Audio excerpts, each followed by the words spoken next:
Well, good morning. Thank you all for joining us today. I'm Senator Rebecca Warren. I represent the 18th District in the Michigan Senate, which is the bulk of the population of Washtenaw County. And I'm joined today by a group of colleagues as we introduce a bicameral package of legislation to reinstate some of the reproductive rights that have been lost in Michigan. Representatives Ferris and Pagan and Senator Hertel are behind me who have bills in that package. And we're also joined by colleagues who are going to be co-sponsors. Also Jenny Lane, who will be telling her personal story, and Amanda Sandals from the Michigan Medical Students for Choice. The underlying message of these bills is very clear. We trust women. We trust women to make the very personal decision about whether or when to become mothers. We believe that a woman and her family and her doctor and her God are best equipped to make this decision, not politicians. As you know, the Supreme Court of the United States declared laws that pose an undue burden on access to abortion are violating our Constitution. And yet, over the last 5 years, state legislatures around this country have passed almost 300 pieces of legislation that restrict a woman's access to comprehensive reproductive health care, including abortion. Many of these pieces of legislation were introduced under the guise of protecting women's health, but their actual aim is either to force women to go through unnecessary hurdles or to force abortion providers to shut their doors. Unfortunately, Michigan is one of these states. In fact, we have some of the most restrictive abortion laws in this country. No one can ever know all the personal and medical circumstances behind a woman's decision to have an abortion. What we do know, though, is once she has made that decision, it is not for politicians to interfere. When it comes to the most important decisions in life, including whether or when to become a parent, it is vital that a woman is able to consider all her options, make her decision, and get safe care when she makes that decision. It is for this reason that the time has come to amend our state's shameful laws and seek to restrict access to abortion.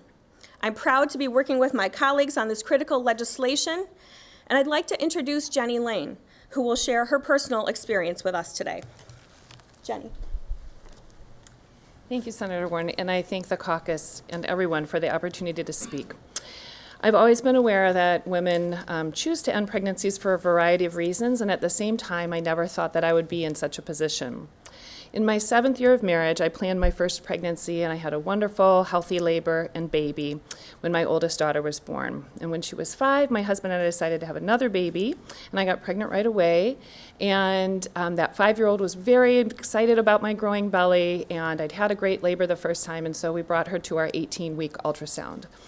At that ultrasound, we learned that we were going to have a boy, but that night I got a call from the doctor who said that he had a rare brain malformation and that it would be very unlikely for him to make it to term. It was not compatible with life. So the subsequent week was a blur in my memory. We saw many experts. We sought the opinions and guidance and support from genetic counselors and physicians and specialists. And we learned that we had the option to terminate the pregnancy and that an early induction of labor would be the safest process. We did end up choosing that, although I will say it was, of course, the hardest decision of my life, and it was terribly sad for us. I was in the hospital for 3 days, which is somewhat typical for that process. We held our stillborn baby and we said goodbye to him, and we named him Robert. We asked our 5-year-old to name him, to pick his middle name, and he became Robert Brother to us. And thankfully, through excellent support and counseling, we were able to get pregnant again, had a really fine, problem-free labor, and I have a beautiful second daughter that I'm thankful to be on the other side of and see that part of my life. I share these personal details with you because even though they are very sad to me, they would have been much less bearable to me had we had to consider cost. So our experience was in 2005, in December of 2005, before some restrictive legislation was passed that essentially makes it more expensive for women to end a pregnancy for any reason because insurance doesn't cover it for many, many women.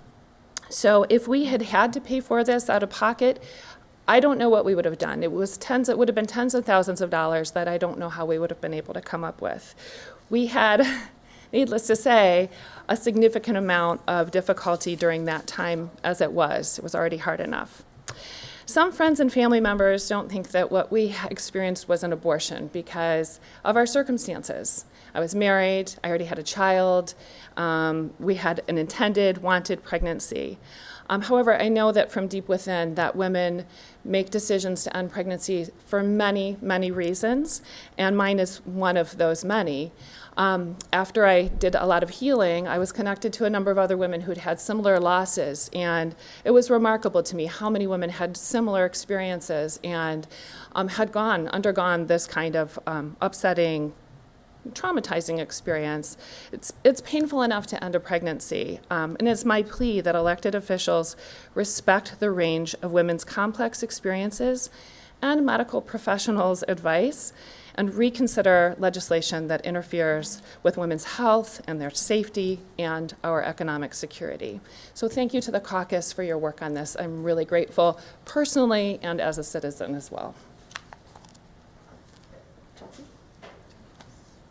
Hi, my name is Amanda Sandals, and I'm a medical student at Michigan State University College of Osteopathic Medicine, and I serve as the Vice President for the Medical Students for Choice chapter there. For the record, my opinions expressed are solely my own and do not express the views or opinions of my university. I have worked for 8 years in a hospital, and I have seen how barriers receiving health care can endanger a human's life. No one should ever have to encounter barriers to receiving basic medical care. After working as a clinic escort at Reproductive clinics in southeastern Michigan, I have never seen anyone face more barriers or more harassment than the women seeking fundamental care at those clinics. I am here today to speak about the need for healthcare providers to be able to provide scientific medical advice and procedures without politics interference. Our laws should support reproductive care and make it difficult for individuals to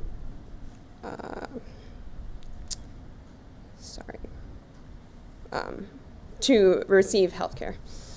Abortion is an incredibly difficult decision to make, with plenty of outside pressures, but ultimately depends on the patient themselves to decide what is right for them individually. As a physician, the best way to ensure our patients are choosing what is best for them is to ensure our patients are fully informed.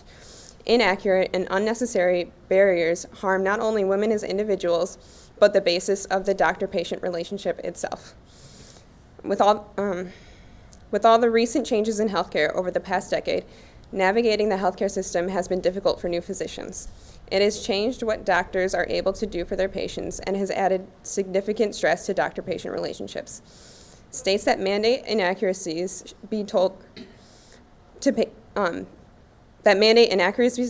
patients pushes that strain over the edge and can create an atmosphere of distrust. This distrust not only harms patient, but doctors as well.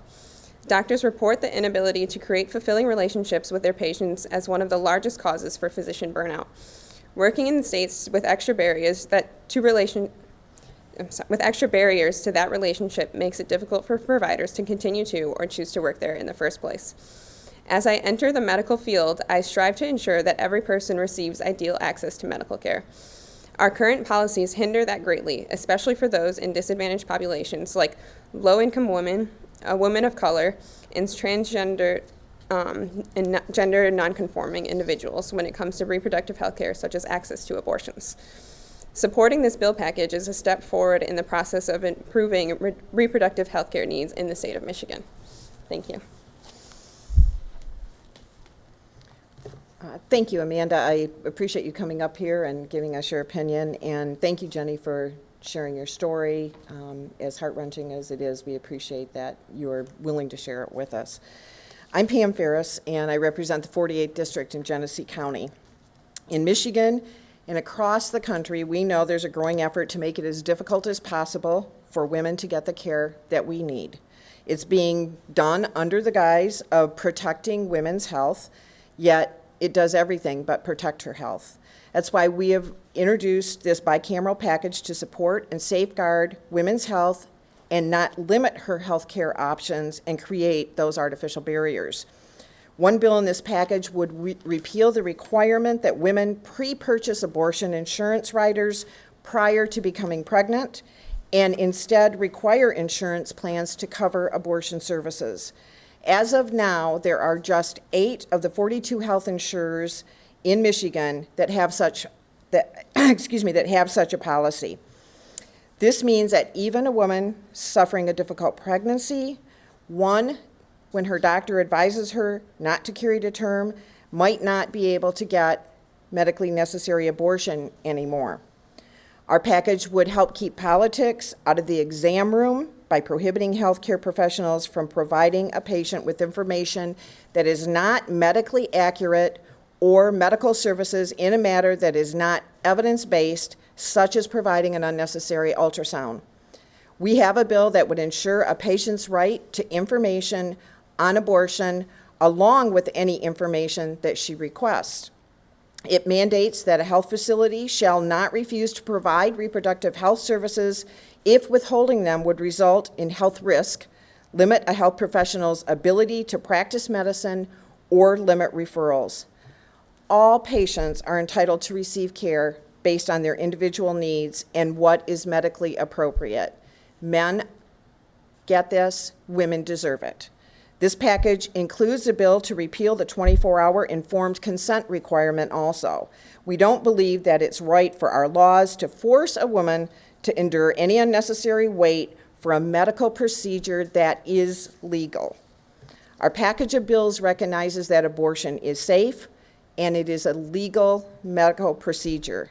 Shutting down clinics or placing undue regulations on doctors and women won't end abortion in Michigan. It will only end safe abortion in Michigan. Women's decisions about their health care should be made in the privacy of their doctor's office and made between her, her doctor, and those people closest to her. Instead of limiting our health care options, we need solutions that will improve health and improve a woman's ability to make the best reproductive health decision for her based on her own circumstances. And I appreciate your attention with this, and I'm now going to turn this over to Representative Christy Pagan. Thank you.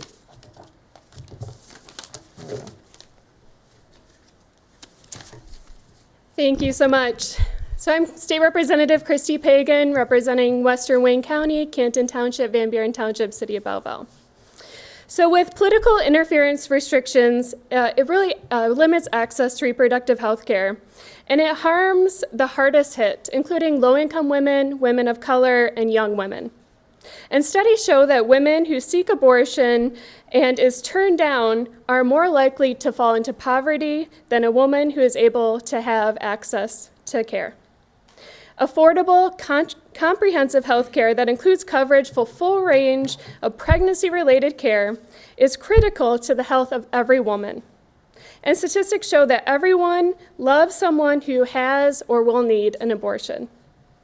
We need to ensure that care is affordable and accessible without shame and hardship. Shutting down clinics and placing unnecessary regulations on doctors and women won't end abortion. And these are just needless restrictions that impose a conflicting viewpoint for women. So this package is a first step to undoing the dangerous regulations that have been placed on us. And it's the first step towards restoring the fundamental right to have access to the reproductive health care we deserve. So before we turn it over for questions, I just would like to take this opportunity to thank everyone who's joined us here this morning. I appreciate all the work of my colleagues and for the efforts of the Progressive Women's Caucus, especially our Women's Health Task Force. I also wanted to thank the members of the Public Leadership Institute, Abortion Rights Coalition. This truly has been a group effort, and together we are making bold, proactive, necessary steps to ensure that reproductive health and rights does not face unnecessary, burdensome regulation. And again, this is just the first step.